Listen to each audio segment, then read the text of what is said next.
All right, it's time for some more scenarios. Remember, you guys have the best point of view and have the best advice. So think about the 5 grads of intellectually competent, religious, open to growth, committed to doing justice, and loving, and see how those 5 grads can help us in these scenarios. Try to reference them directly. It's not okay just to say, I don't know, or just don't talk to them. We want to solve these scenarios so that students, adults feel respected, relationships are mended, expectations are met. So scenario 1, the gamer nosies.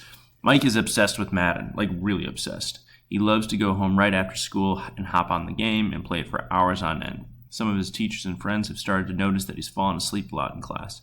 His grades are starting to slip, and he gets super annoyed with adults constantly telling him to sit up or stand up.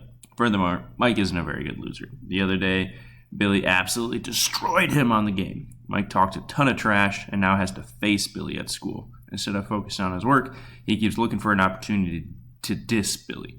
Despite several corrections from teachers, Mike can't get it together. In a couple of classes, he crosses the line and disrupts the whole class with his trash talk that is now aimed at everyone. What advice do you have for Mike? And how can you help him understand that the game is getting in the way of his goals? Games aren't the worst things in the world, right? But how do we understand where the limit and line is? All right, scenario 2, Mr. Beckley's chapel reflection. Billy isn't really interested in paying attention at chapel. He yawns, stretches, sometimes sleeps. Therefore, he doesn't really get the message from Mr. Beckley when he says, love is an emptying.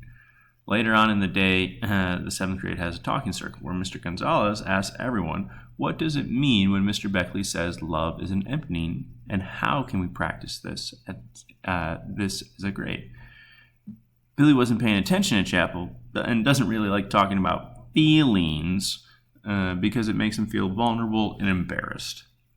When he's called on, instead of answering, he either cracks a joke or says pass because he's not interested. His words and actions kind of ruin the talking circle for everyone else. So this is an important question. What chapel and talking circle advice do you have for Billy?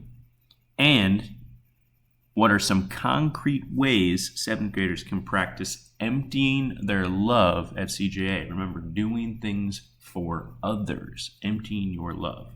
What are some concrete ways that you can do that at CJA? Think about the classroom. Think about the different scenarios that pop up throughout the day where guys either get frustrated or irritated. How can you empty your love for others?